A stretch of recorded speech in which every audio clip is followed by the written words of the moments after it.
Doctor صاحب یہ فرمائیے کہ آپ نے جو اسٹوڈنٹس تیار کیے ہیں اب تک، تو کیا وہ بھی آپ کے ہی پیشن پہ لوگوں کو علاج، جو لوگوں کا علاج علاج کر رہے لوگوں کا، وہ بھی یعنی ہمارے پاس جو پیشنٹ آتے ہیں ہم اس کو معالج بھی بناتے ہیں اور ان کو جو ہے نا وہ اپنے ہیلنگ بھی کرتے ہیں اور وہ دوسروں کے بھی کرتے ہیں، بالکل کرتے ہیں۔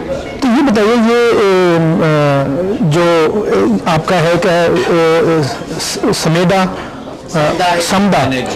انرجی، یہ ہیلنگ انرجی ہے، تو یہ کیا ہیلنگ، اس کا نام کی کیا مماثلت ہے اور کس طرح سے یہ ہیلنگ ہوتا ہے؟ ملتے ہیں ایسے سمت، سمدی، سمدا، تو بہت سی زبانوں میں ہم دیکھتے ہیں ملتے ہیں۔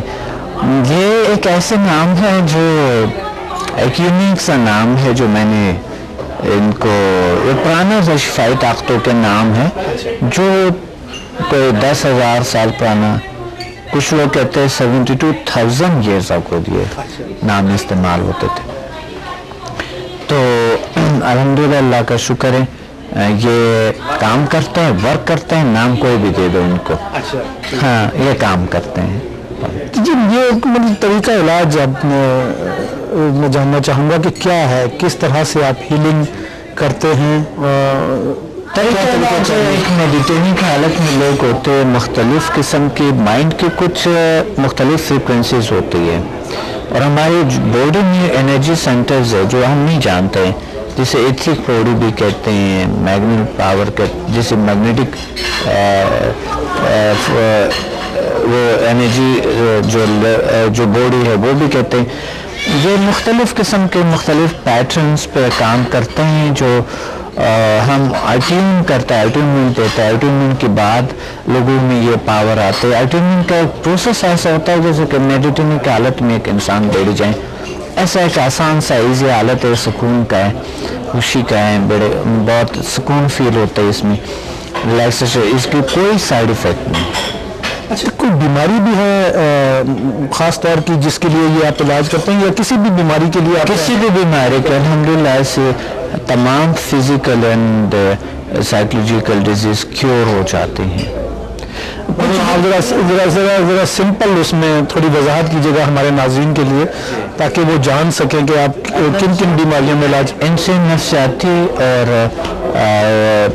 جو جسمانی بیماریاں ہیں دونوں ٹھیک ہو جاتا ہے۔ مثال کے طور پہ نفسیاتی بیماریوں میں سٹریس ہے، ٹینشن ہے، ڈپریشن ہے، افسردگی جسے کہہ سکتے ہیں، ذہنی الجھن ہیں اور نفسیاتی طور پر اپسٹ رہنا، یعنی ایک عجیب سی کیفیت ہوتی ہے انسان کے، خوف ہے، بے جا خوف ہے، انجانا خوف ہے اور گھبراہٹ ہے انسان کو، یا سائیکولوجیکل کچھ لوگ عادات بڑے عجیب ہوتے ہیں ان کے، سائیکولوجیکل ان کی کاہلی، سستی وغیرہ ہوتی ہے، دماغ مائنڈ کام نہیں کر رہے ہوتے ہیں اور کارکردگی ان کی صحیح نہیں ہوتی ہے، اور بہت سی نفسیاتی بیماریاں اس میں مبتلا ہوتا ہے، شک جیسے خود اعتمادی میں کمی، اور کچھ لوگوں کو لکنت ہوتے ہیں اور ایسے پرابلمس جو ہے اس سے کیور ہو جاتا ہے۔ سائیکولوجیکل کوئی بھی بیماری ہو الحمدللہ اس سے ٹھیک ہوتے ہیں۔ اور دوسرے جسمانی بیماریاں جیسے موڑوں کے کمر کے درد یا مقصد گھٹنوں میں جو جوائنٹس پین ہوتے ہیں، جلدی امراض ہے جو مقصد جلدی امراض بہت سے ہیں کیور ہو جاتے ہیں، آئز پرابلم سے کیور ہوتے ہیں، معدے کے پرابلمس ہے، گردوں کی ہے، اس طرح مثانی کے پیٹ کے جتنی بھی پرابلمس ہیں ایسے پرابلمس بالکل کیور ہو جاتے ہیں الحمدللہ۔ یہ کسی بھی عمر کے لوگ جو ہے آپ کے جو اسٹوڈنٹس جنہیں آپ کہتے ہیں، مریض نہیں کہتے، اسٹوڈنٹس کہتے ہیں؟ میں اس لیے مریض نہیں کہتا ہوں کیونکہ مریض کو جب مریض کہیں گے تو وہ اور زیادہ مریض سائیکولوجیکل ہو جاتے ہیں۔ ٹھیک ہے، سائیکولوجی کے حوالے سے اس چیز کو قبول کرنی چاہیے کہ ہم بیمار ہیں، لیکن میرا لفظ یہ نہیں آتا ہے کہ میں کسی کو پیشنٹ کہوں۔ تو میرا جو کوشچن تھا کہ کسی بھی عمر کے لوگ آپ سے استفادہ کر سکتے ہیں؟ کسی بھی عمر کے لیے، اس میں کوئی عمر کی قید نہیں ہے؟ نہیں، کوئی اگر بوڑھے بھی ہوں تو انہیں بھی آپ اتنی عمر کے ہو، چاہے چھوٹے بچے بھی میرے کلاس میں بیٹھے ہوتے ہیں، بالکل چھوٹے بچے، اور ایک 100 سال کے شخص پہ بیٹھے ہوتے ہیں، آپ خود دیکھ سکتے ہیں. اچھا، یہ جو ہیلنگ ہے یہ کسی مخصوص پیریڈ کے لیے ہوتی ہے یا پھر ایک دفعہ بندہ صحت یاب ہو گیا تو وہ پھر اس کنٹینیو کرے گی، اس کی صحت ہیلدی رہے گا؟ وہ تو ضرورت نہیں ہے، فوراً بالکل ٹھیک ہو جاتے ہیں. اور الحمدللہ جب ایک بار کسی ایسے طریقے سے، دیکھیں میڈیکل میں کچھ چیزیں جو واپس آتا ہے بیماریاں میں، یا اس کو کنٹرول کرنی پڑتی ہے، دوائیں لینی پڑتی ہے. اس میں ایسا نہیں ہے. اس میں ایک بار بیماری الحمدللہ ریموو ہو گئے تو پھر وہ پرماننٹ ہوتا ہے. کچھ ہوتا ہے ایسا کبھی کبھی آ جائے، لیکن دوبارہ جب آپ اپنے آپ کو ہیل کرتے ہیں تو الحمدللہ کیور ہو جاتا ہے. ٹھیک ہونے میں کتنا عرصہ لگتا ہے؟ کبھی تو ٹھیک ہونے میں منٹیں لگتے ہیں، 1-4 منٹ لگتے ہیں، اور کبھی بہت زیادہ ٹائم لگتے ہیں، یعنی کوئی 3 گھنٹے 10 گھنٹے. کبھی کوئی پرانی سے پرانی بیماری بھی ہو تو وہ آپ چند گھنٹوں میں ٹھیک کر دیتے ہیں، لیکن کچھ بیماریوں کے لیے بہت سے سیشنز چاہیے ہو سکتا ہے. تو یہ تو ڈاکٹر صاحب لوگوں کو جب سنیں گے تو کچھ بڑا جادوئی سا چیز لگے گی کہ آپ چند گھنٹوں میں پرانی بیماری نہیں ہوتے نا. جادو میں تو شفا نہیں ہوتی، شفا تو من جانب اللہ ہے.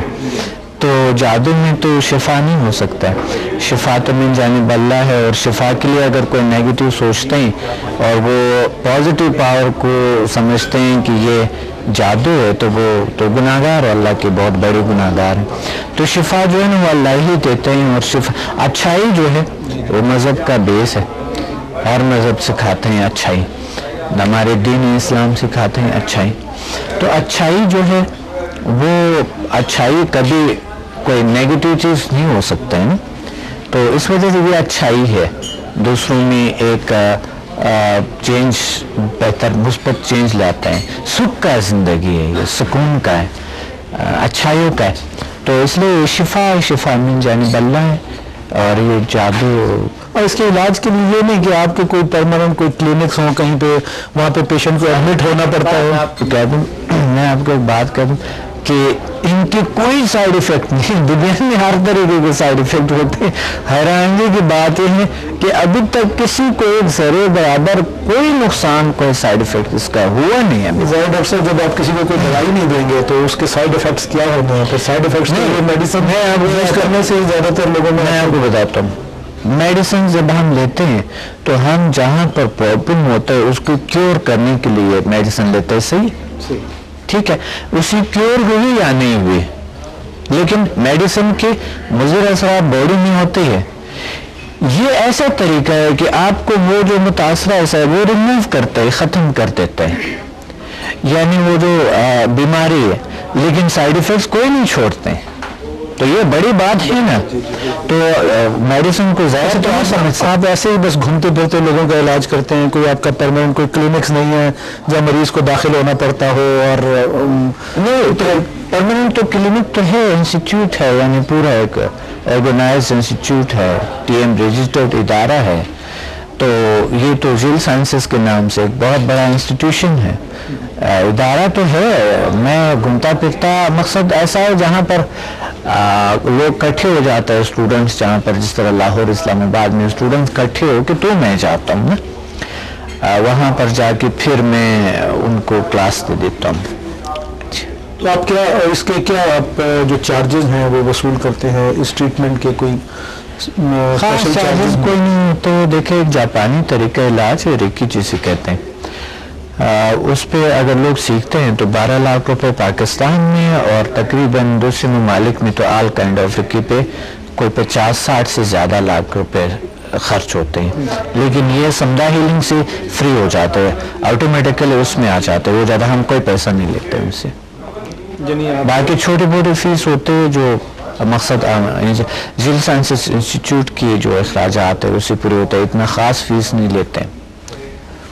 اچھا، تو آپ نے بتایا کہ آپ نے بکس بھی لکھی ہیں، کتنی بکس لکھی ہوں گی اس کیا، اور کیا لوگ ان کو پڑھ کر بھی جو ہے وہ اپنا خود علاج کر سکتے ہیں؟ نہیں، یہ پڑھنے سے نہیں ہوتا ہے سمدھا ہیلنگ انرجی، لیکن میں نے بکس واقعی دیکھی ہے جس میں all kind of alternative medicine کے سبجیکٹس ہیں. وہ پڑھتے ہوئے انسان کو بہت سے اپنے ایک گھر کا ایک ڈاکٹر جیسا ہے.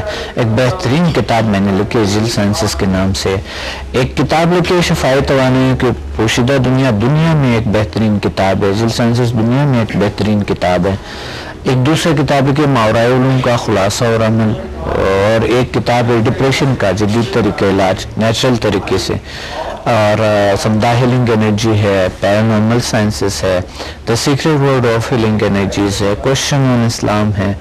بہت سی کتابیں میں نے لکھی ہے اس حوالے سے جو الٹرنیٹیو میڈیسن پہ ہے، اور لوگ لے سکتے ہیں. بہت بہترین اس میں سے ایک علم ہے، اور ساتھ آپ اپنی نیچرل طریقے سے اپنی میڈیسن گھر میں بنا کے لے سکتے ہیں اور بہت اچھا ہو جاتا ہے. بہت بہت شکریہ ڈاکٹر صاحب. یقیناً آپ کی گفتگو سن کے ہمارے ناظرین نے استفادہ کیا ہوگا. جی ناظرین، آپ نے ڈاکٹر صمد مسافر صاحب کی گفتگو سنی. آپ بھی ان سے رابطہ کیجیے، اور آپ کو بھی اگر کوئی بیماری ہے تو یقیناً آپ کو بھی صحت یاب کریں گے. اسی کے ساتھ ہمیں اجازت دیجیے.